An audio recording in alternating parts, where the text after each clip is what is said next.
Hello, this is Shankar Reddy, lecturer in political science from Government Junior College for Girls, Maradpalli, Secunderabad. In previous classes, we covered state and the relations between the state and government, association, society. In this class, we are going to cover sovereignty. It undercomes second unit of the first year political science. Let us try to understand sovereignty.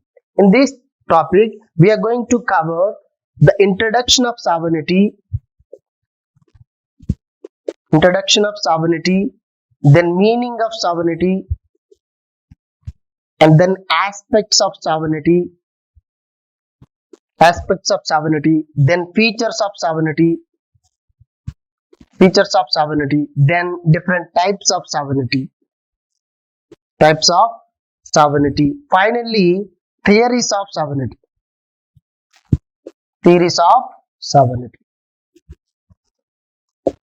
In examination point of view, we are expecting 110 marks question from this area. That's why we have to concentrate on this topic very carefully.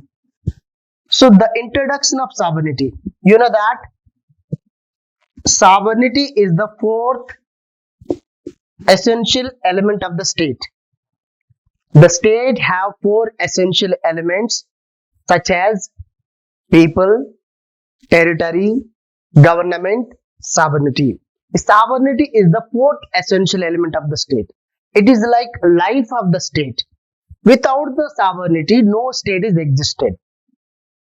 So it is like life of the state. Without the sovereignty, the state became lifeless body. Nothing but dead body. That's why sovereignty played prominent role regarding to the state. Okay, the state alone enjoy the sovereignty power. This power enjoyed by whom? State alone. No other organs, no other associations enjoyed the sovereignty power. That is why here the sovereignty is the important topic because it was the peculiar feature, peculiar element which is enjoyed by the state. No other associations enjoyed the sovereignty. The state alone. The state was differentiated based on the sovereignty from the other association. Understood? This sovereignty concept first introduced by Jean Bodin. Who is the one? Jean Bodin. Jean Bodin, he was the French philosopher belonging to the 16th century. He wrote the famous book that was Six Books of Republic. Six Books of Republic. Six Books of Republic. In these six books of Republic, he introduced the concept of the sovereignty to the modern world. So, especially he mentioned internal aspect of sovereignty. So, sovereignty concept first introduced by whom? Jean Bodin. That was the Jean Bodin was belonged to the French philosopher. He wrote the famous book that was Six Books of Republic. In this, he introduced internal aspect of or internal concept of sovereignty.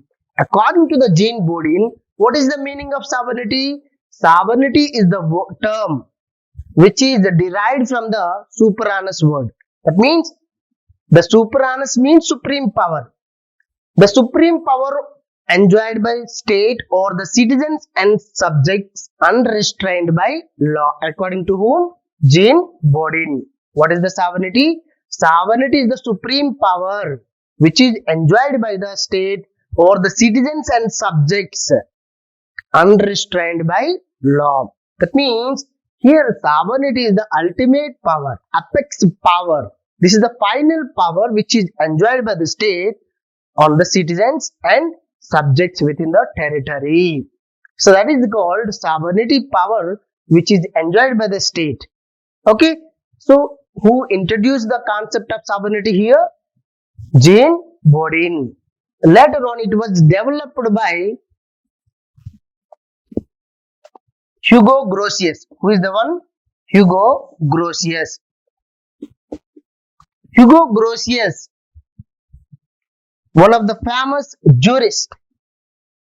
Hugo Grotius is the famous jurist belonging to the 17th century. He developed the concept. He expanded the concept of sovereignty. He applied the concept of the sovereignty to the external aspect. That means external aspect of the sovereignty introduced by Hugo Grotius. So the scope of the sovereignty was extended by Hugo Grotius. They both are developed the concept of sovereignty here. Understood? The sovereignty is the fourth essential element of the state, which was first introduced by Jean Bodin, belonged to the French, and he wrote the famous book, 6 Books of Republic. And later on, it was extended by Hugo Grotius. So both are developed the concept of sovereignty. Here, what is the meaning of sovereignty here? The sovereignty means supreme power. What is the one? Supreme power. Sovereignty means supreme power. This supreme power derived from the superaneous word. What is the word? Superaneous, which is the Latin word, Latin language. So, very clear, the term sovereignty is derived from the superaneous Latin word, which means supreme power. Once again, the term sovereignty, it was the English word. This derived from the superaneous Latin word, which means supreme power. What is the meaning of supreme power? Supreme, final. This was the power enjoyed by state, which is final in nature. No other power enjoyed by state above the supreme power. So that no other association enjoyed the power. This is the apex power. This was the final power. That power is called sovereignty. Who enjoyed the sovereignty power? State enjoyed the sovereignty power. Understood? The meaning of the sovereignty is supreme power. The term of supreme power derived from the superaneous Latin word. Understood? So this is about meaning and introduction of sovereignty. Let's go to what about aspects of sovereignty. There are two different aspects of sovereignty here. One is internal aspect, another one is external aspect. Already we studied here the internal aspect of sovereignty, developed by whom? Jean Bodin. External aspect of sovereignty developed by whom? Hugo Grotius. How many aspects are there? There are two different aspects are there. One is internal aspect, another one is external aspect. Aspects of sovereignty. So they both are aspects. Here, internal aspect of sovereignty. What is the meaning of internal aspect of sovereignty? For example, if you take one geographical boundary, which is India, an Indian state have fixed geographical territory. In this, the state of India enjoyed the sovereignty power over the citizens and subjects existed in India. So that's why this power enjoyed by the state within the territory, that is called internal aspect of sovereignty. The sovereignty power enjoyed by within the territory is called as internal aspect of sovereignty. Understood? So there was a limitations. What are the limitations? Geographical boundaries are limitations for internal aspect of sovereignty, which is developed by whom? Jean Bodin, who is belonging to the French. Okay, French philosopher. He was a 16th century philosopher. He developed the concept of internal aspect of sovereignty in his famous book, 6 Books of Republic. Okay, then one more aspect is there, that is external aspect of sovereignty. What is the external aspect of sovereignty? Here, the sovereignty power enjoyed by the state out of the geographical boundaries. Out of the geographical boundaries. That means the state of India, for example, enjoyed the freedom from abroad, from other countries, from the America, China, Russia. If the India has the power to take independent decisions, then India enjoying the external aspect of sovereignty. Understood? So without pressure of the any other country, if India has the power to take independent decisions, then India have external aspect of sovereignty. Okay, so that's why external aspect of the sovereignty enjoyed by the country, which is freedom from abroad. Freedom from abroad. Understood? So these are the two aspects of sovereignty.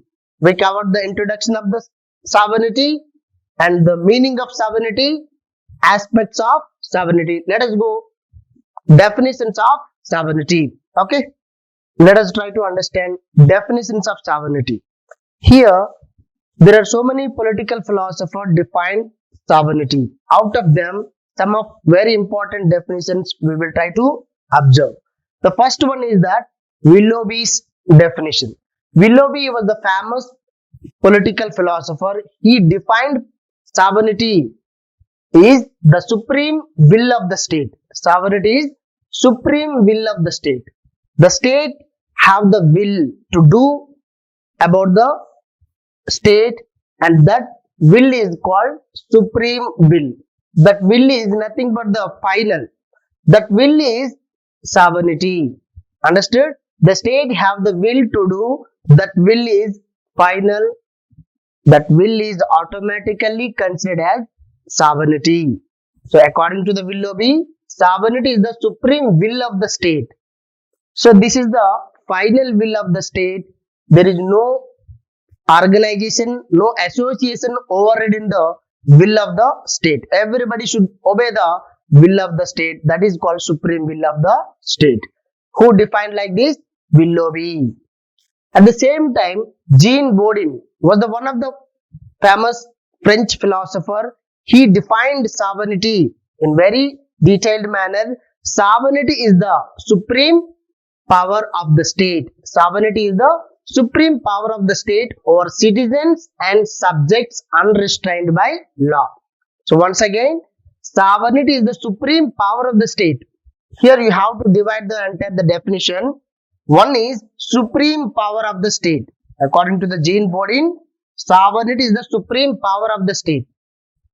The state have so many powers. Out of them, which power is final, highest power, apex power, that is supreme power enjoyed by the state, for whom citizens, nothing but the people, subjects are nothing but associations, organizations in the state.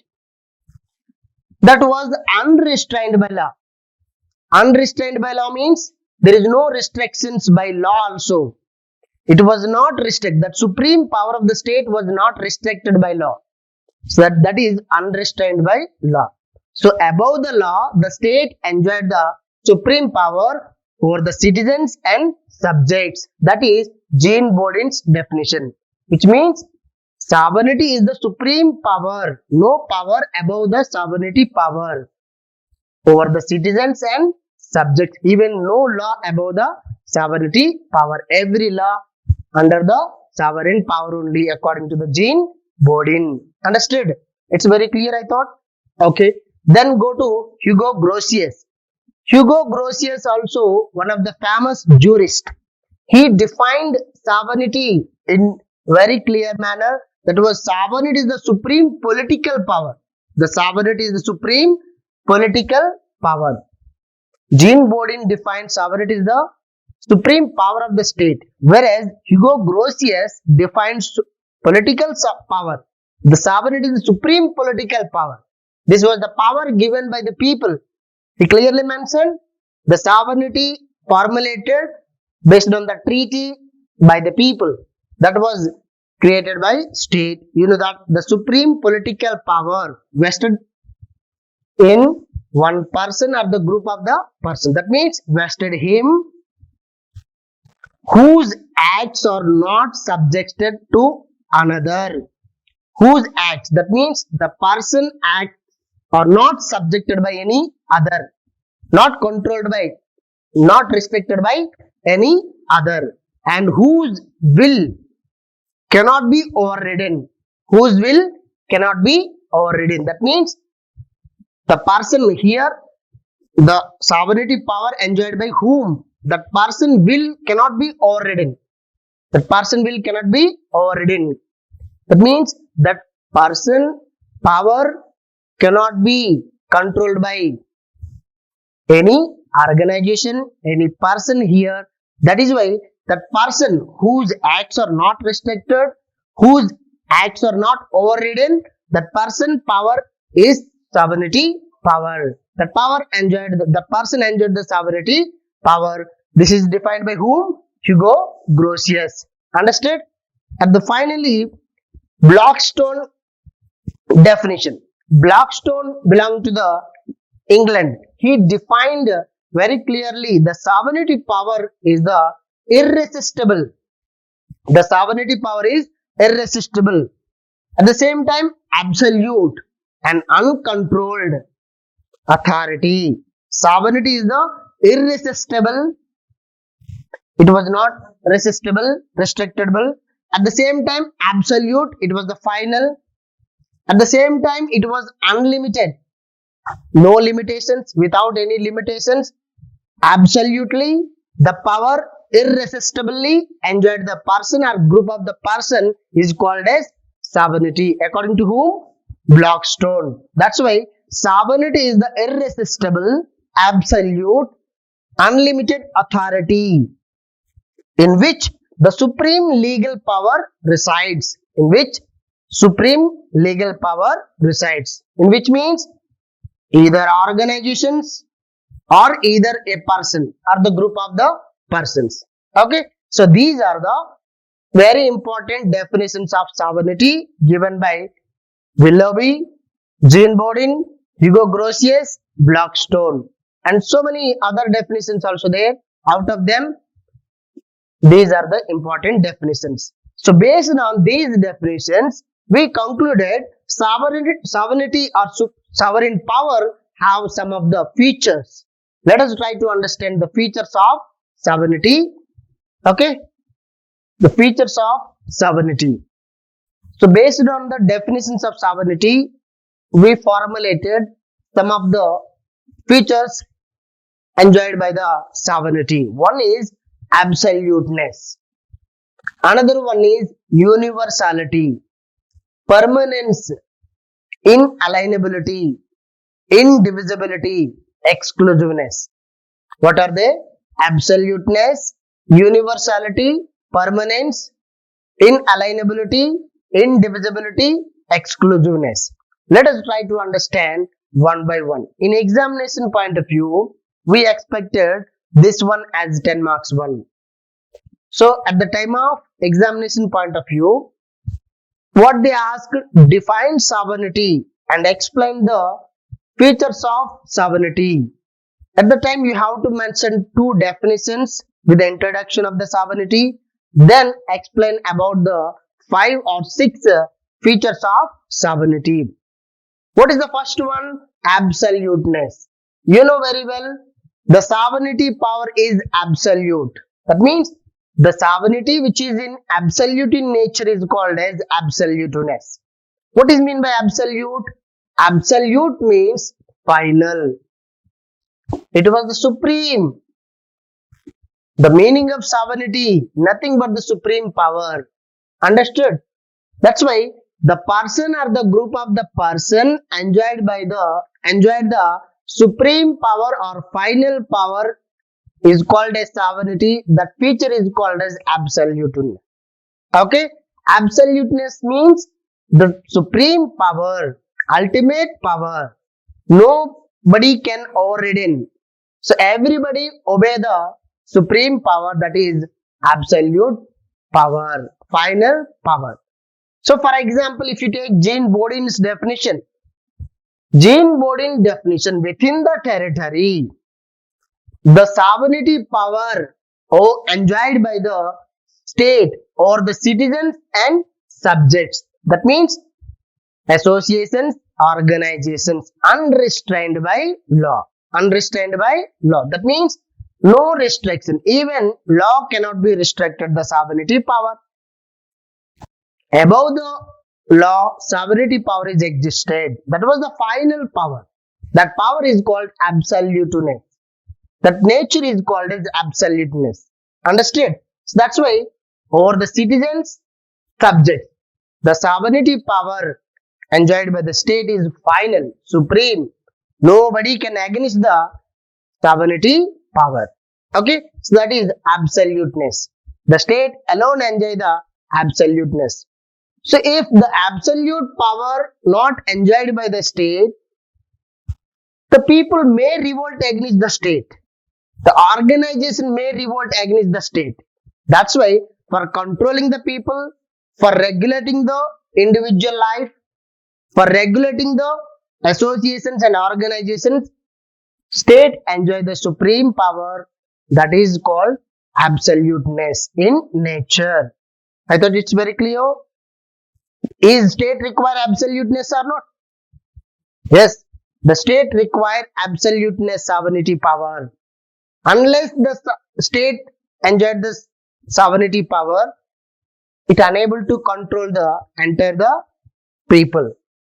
It unable to regulate the entire the state. That's why the state should enjoy the absoluteness power. Okay. So, for example, there are some limitations. You know that Maitland, one of the famous political philosopher, thought the sovereignty power, absoluteness of the sovereignty power restricted by rights of the individuals. Rights of the individual. The individuals have the rights in the state. They are restricted. The absoluteness of the sovereignty of the state. At the same time, customs and traditions also sometimes restricted the absoluteness of the sovereignty power. Whereas, apart from that, the limitations are very less. Sometimes in emergency case, the state have power to restrict the individual rights also. That's why the state require absoluteness of sovereignty power for regulating the individual. Understood? So this is the absoluteness of sovereignty. Then the second feature is that universality. Universality means the sovereignty power or the citizens and subjects apply to all people of the state, all subjects of the people within the territory. That means irrespective of any caste, any religion, any gender, the sovereignty power enjoyed by state.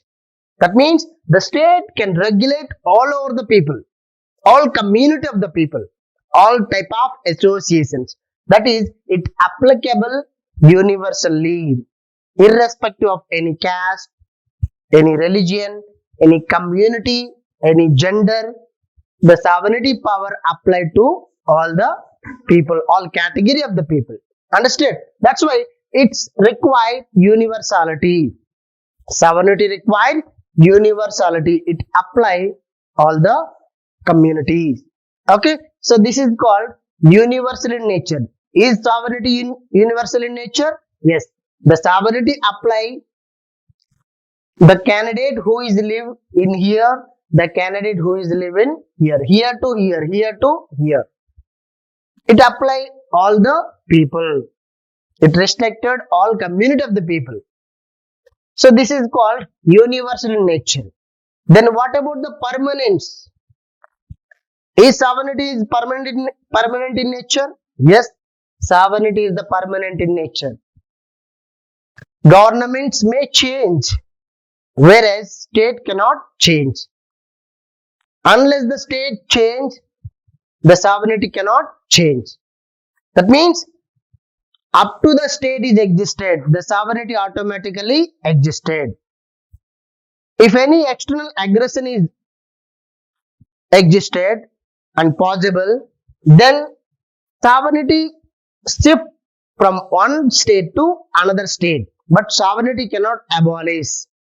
If any part of the country was occupied by any other, that sovereignty is not abolished here. That means sovereignty is not abolished here.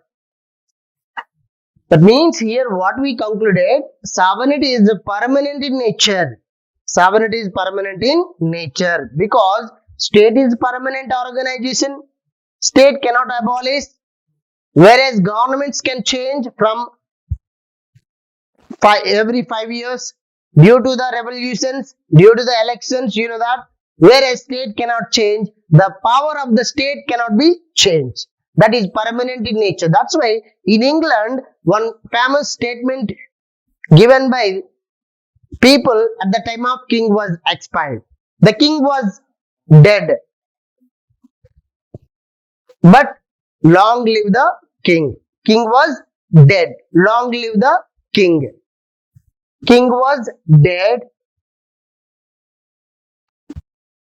Long live the king. Long live the king. What it means here?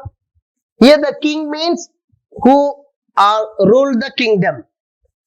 He was expired. He was dead. But long live the king. Here what is meant by king? King means kingdom. King was expired. Kings may change, but kingdom not change. King changed due to the revolution, due to the expiry, that means dead, and kingdom long live. That means kingdom remain permanent. That's why sovereignty is the permanent in nature. It cannot be abolished. Understood? So this is the permanent in nature. Sovereignty is the permanent in nature. Sovereignty is the absolute in nature. Sovereignty is the universal in nature. And then sovereignty is also inalienability. The one of the feature of sovereignty is inalienability. That means it cannot be transferred. Cannot be transferred. Inalienability means cannot be transferred.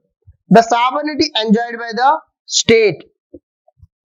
This sovereignty cannot be transferred to any other person, any other organization, any other group of the persons, because the only state enjoy the sovereignty power. Nobody can enjoy the sovereignty power. That is inalienable. Align means it is given to other. Okay, the powers allied to other, for example, to some other. For example, here powers are not allied. So alienable. Alienable means transfer. Inalienable means do not transfer. Do not transfer. The powers do not transfer here. According to the inalienability, the powers do not transfer. Here, which power? Sovereignty power do not transfer to any other state, any other person, or any other group of the persons or organization also. The state alone enjoy the sovereignty power. That is the nature of inalienability.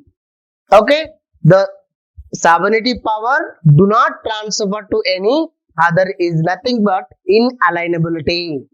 Okay, so inalienability is one of the feature of sovereignty. Then indivisibility. Sovereignty cannot be divided. Cannot be divided because the supreme power enjoyed by only the state. It cannot be shared, cannot be divided with another state, with another person or group of the persons. Understood? That's why it cannot be divided. The power enjoyed by only one. It is indivisible. Indivisible power. The ultimate power cannot be divided. Only one organization enjoyed the sovereignty power. That power is called supreme power. That is indivisibility in nature. The supreme power enjoyed by the state or the citizens and subjects cannot be divided. Cannot be divided. That is indivisibility. Understood? Sovereignty is the indivisibility and inalienability also. Clear? I thought it's very clear. Sovereignty is the absoluteness in nature, universal in nature, permanence in nature, inalienability in nature, and indivisibility in nature also. Finally, its exclusiveness. Sovereignty is the exclusive power enjoyed by the state. So who enjoyed the sovereignty power? State exclusively. State alone enjoy the sovereignty power. No other associations, no other organizations enjoyed the sovereignty power. Only the state exclusively enjoyed the supreme power. That is called exclusive in nature. It's very clear. Initially, we discussed state enjoyed the sovereignty power. No other organizations enjoyed the sovereignty power. So these are called features of sovereignty or characteristics of sovereignty. Clear? So I thought it's very clear. In examination point of view, we expected this one as 10 marks one. You have to concentrate on this very carefully. Okay. Thank you.